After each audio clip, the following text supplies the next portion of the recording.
One of the most painful chapters in our history was Vietnam. Most particularly how we treated our troops who served there. You are often blamed for a war you didn't start, when you should have been commended for serving your country with valor. When you came home, I know many of you put your medals away, tucked them in a drawer or in a box in the closet. You went on with your lives, started families, and pursued careers. A lot of you didn't talk too much about your service. This is what this 50th anniversary is all about.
We fought communism in Vietnam. That's what we did. We went there, and in my heart, I was fighting communism and fighting for my country. We were making a sincere effort against a really horrendous opponent. The communist system destroyed lives throughout the world, and it did so in Vietnam. And people ask, what was it like to be in Vietnam? What was it like to be in the war? Experience is different for everyone.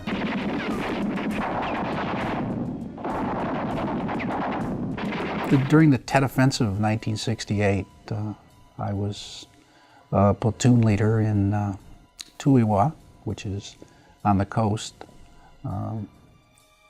And during there was an air base there that got overrun, and we were responsible for retaking the air base, which we did. And in the midst of that, I was shot with a mortar round and went off during the engagement and severed my spine.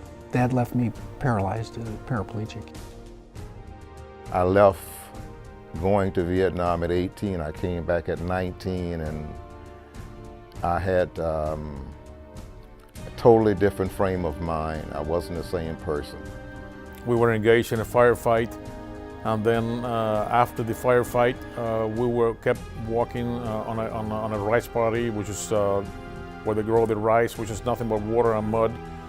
And then as we were coming out, one of our appointment set off what is called a booby trap. Shrapnel from the 81 millimeter round hit me in the chest and in my leg.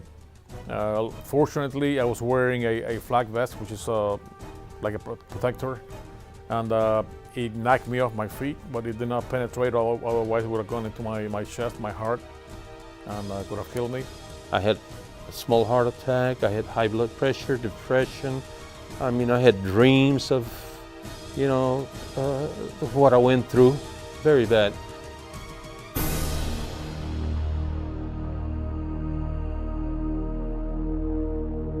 You didn't want to go to sleep in Vietnam. That's the thing that everybody was scared of, being killed in their sleep.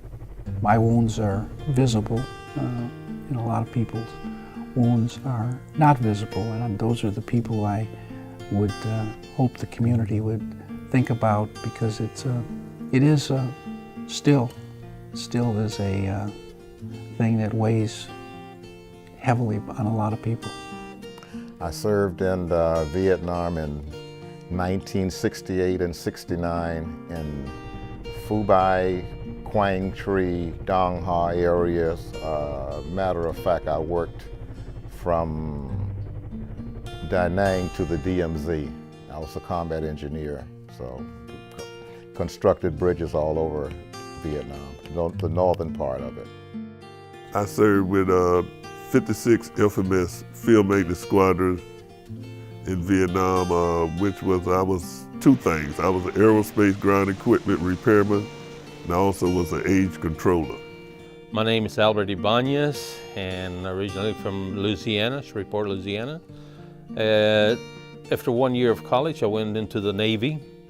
I served 2 years, 4 months, and 20 days in the Navy. I would send the messages to the destroyers, and they would get it, and they would get longitude, latitude, and position where the Army or Marines were in trouble, and they start firing. And that was my main mission right there. Also, my mission on the PBR was to search all the coast from Saigon River all the way up, and we got a lot of fire. My name is Roberto Molleda. I was with the Charlie Company, 2nd Battalion, 3rd Infantry Regiment, 199th Light Infantry Brigade in Vietnam. I wasn't even an American citizen when I went to Vietnam. I was still a Cuban national, but of course I was a permanent resident. To me, it was a way of saying thank you to my adopted country for allowing me the opportunities to live in a free nation, the best country in the world. Had I stayed in the country that I was born in, I don't think I would have had the opportunities of the freedom that I had when I came to this country. And you get that have a sense of patriotism, and you have the sense of call to duty. We were hit a few times. I see some of the guys got injured very badly. And we just learned to adjust yourself to the situation. And you start counting your days backwards. From 365 days, you got to start counting backwards until you are 1 or 2 days left before you can catch a plane. You're fighting to stay alive. You're fighting to keep your people alive, healthy, unharmed. I was wounded on this hill and left it so quickly and was unconscious and unable to see for many months, a year and a half in the hospital, that I kept thinking I did something wrong and I need to figure out how to get off that hill the right way. I've always had guilt feelings about leaving the troops that way. And I know that I've read that that's common among soldiers, that they relate to the other people in the unit. I felt like I was abandoning them, and for the longest time I've tried to figure out what I did wrong. Why would I be wounded that day? And of course, analytically, it's a question of opportunity sometimes, not something you did wrong, but I keep trying to figure out what I did wrong and what I should do to get off that hill. The smell of war has always been with me. That's the one thing that I remember. And we all have our war stories, and we've all been shot at. We've all been under circumstances where we've had rockets and mortars come at us, and been in convoys, and been under fire, and been in a helicopter, and been under fire, and seen friends killed. But that's war. I served in Vietnam from February 1, 1968 until February 7, 1969. I came to this country in October 1965. I was born in Ecuador, in Guayaquil, Ecuador. I was born after World War II, and seeing all these movies about World War II, and seeing movies like Audie Murphy, and I always wanted to be in the military here in the United States. I served in the United States Army Infantry, 9th Infantry Division in Vietnam. I served with a lot of people, very brave, that I'm very proud of. And that's probably one of the reasons that I'm here today, is I was surrounded by good people. I was with the 173rd Airborne Brigade. I was stationed I moved around in Vietnam, but my main base was in Doc Tho. I went to do a job that my country sent me to do. So I did what I thought was right at that time. I served in the U.S. Army as a second lieutenant and then I spent from 1970 to 1972 in Vietnam with the CIA. We had the responsibility of the CIA to advise the PRU, Provincial Reconnaissance Unit, around the Saigon area to stop the terrorist group of the Viet Cong in the area. I was a first lieutenant reconnaissance platoon leader in the northern part of Vietnam, I Corps, facing the demilitarized zone in the North Vietnamese, places near Khe Sanh, the famous Marine Corps base, and so forth. I served with a communications division in Vietnam called 1st Signal Battalion out of I Corps, which was in the northern part of southern Vietnam. And I traveled pretty extensively throughout the country, but mostly between Da Nang and the DMZ, which is called Dang Ha. You really never leave the war. It's always there. And I finally decided that maybe 20 years, 25 years into it, that I'm really not going to get off that hill. That maybe I don't need to get off that hill. Maybe I don't even want to get off that hill because it's part of me.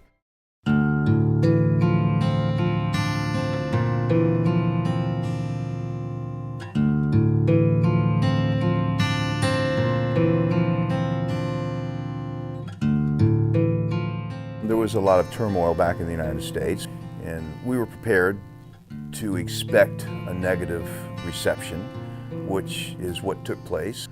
A lot of Vietnam veterans came home to a place where they were not welcome. They were humiliated. When I came home, it was actually just as worse as being in Vietnam. It was a war all over again, you know, with nobody seemed to care anything about what you just did or where you came from. It was pretty rough. I didn't have a welcome when I came home from Vietnam. I got dog doo-doo and rotten eggs and called out my name when I came home. Even from my own race in Liberty City, they told me I was a fool for going to fight the white man's war. And I was just proud to be home because I was, you know, that's the only thing I wanted. Even though they said we lost the war, but I never lost a battle. When I was over there, that's why I made it back home.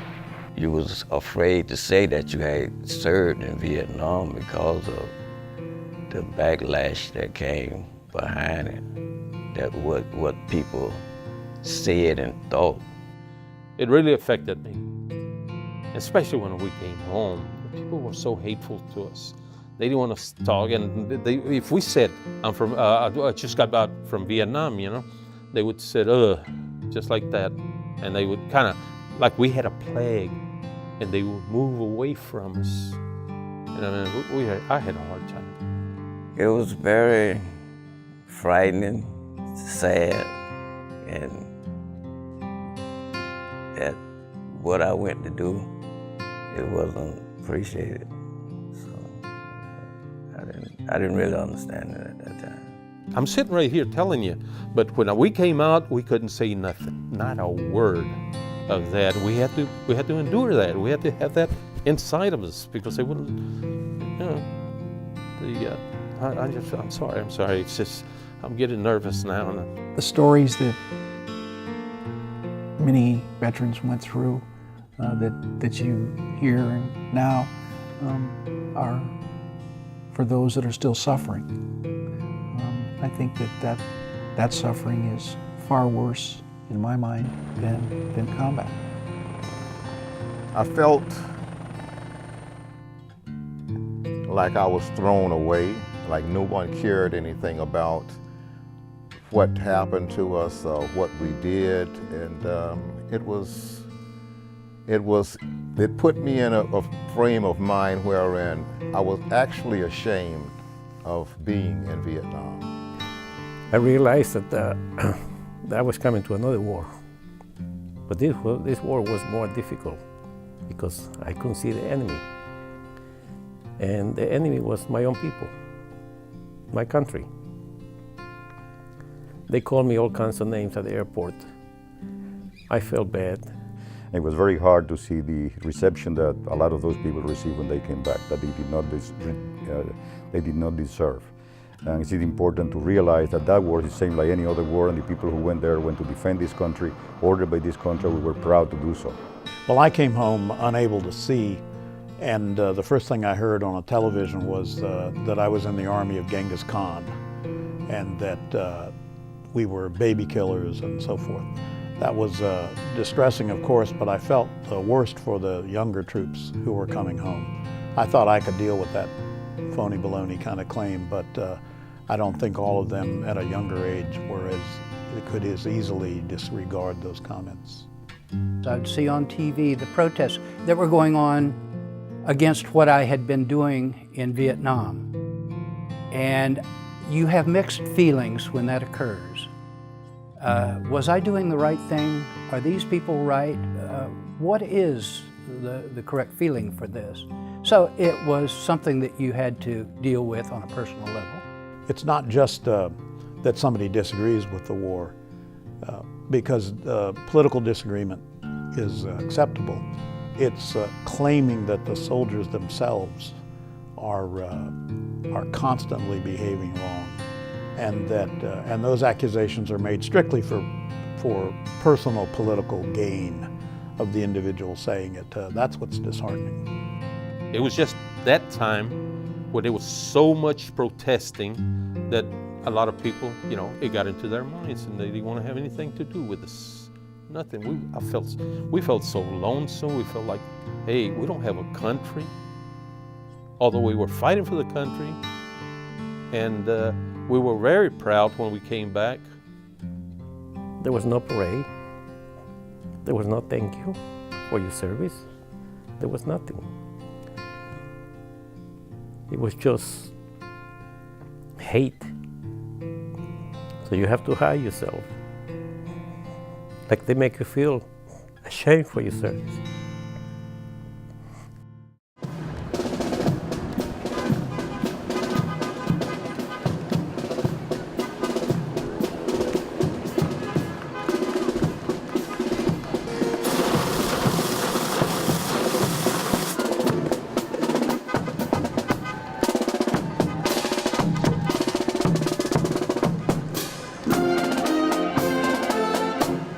Today, we're bringing closure to that open wound that they had internally, that they never got that thank you, they never got that hug.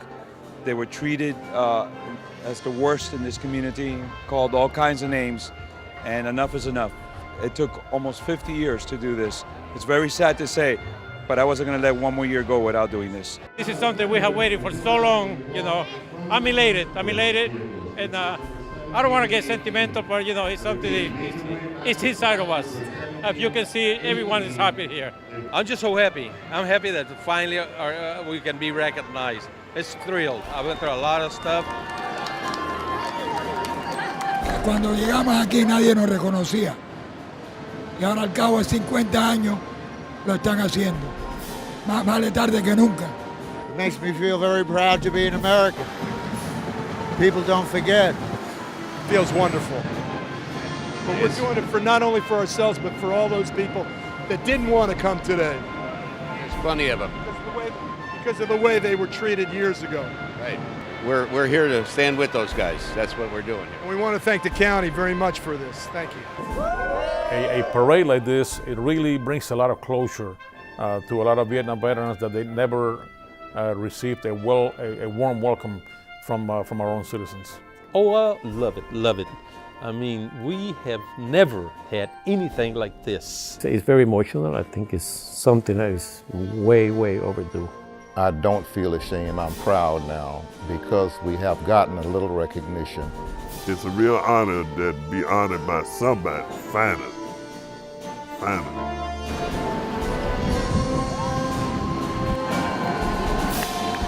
I thank them from the bottom of my heart because without them, we wouldn't be here. They sacrificed a lot, and I just hope I can do half what they've done. It's an honor. It's an honor to follow in their footsteps.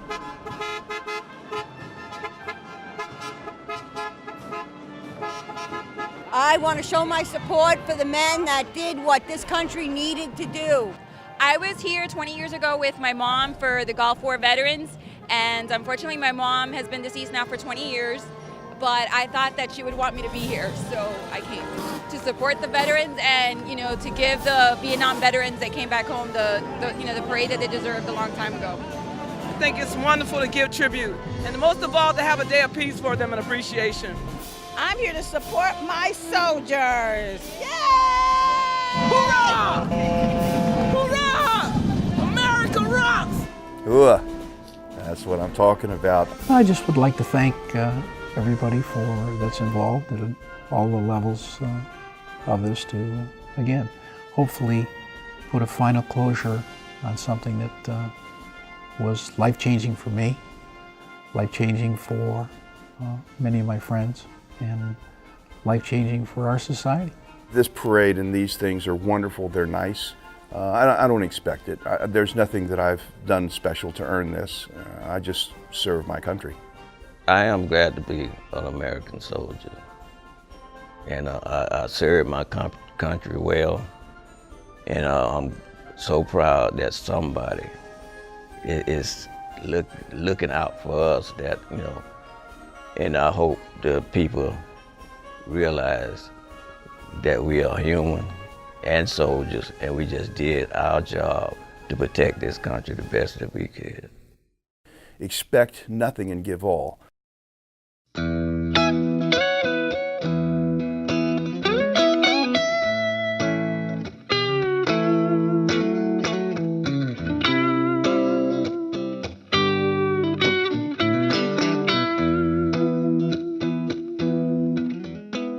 I'm very proud of my service, and if I have to do it again, I'll be more than happy to do it again, without any hesitation. I'd like the community to know that I went there for them. I went there for the government. I felt like I needed to do that. It's just something that I felt I had to do. I served my country with honor, and I'm glad that I did, because it's one of the best decisions that a young black man could have made at that time. The freedoms, the advantages that we have in our country, and I'm very proud that I'm an American. I was lucky to come back alive, and a lot of people that I know didn't. I did what I thought it was right. I defended the principles of this country for freedom and democracy, and we all did, and we are very proud of that.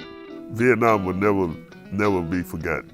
You know, Vietnam is something that I'll carry to my grave, because I'm down.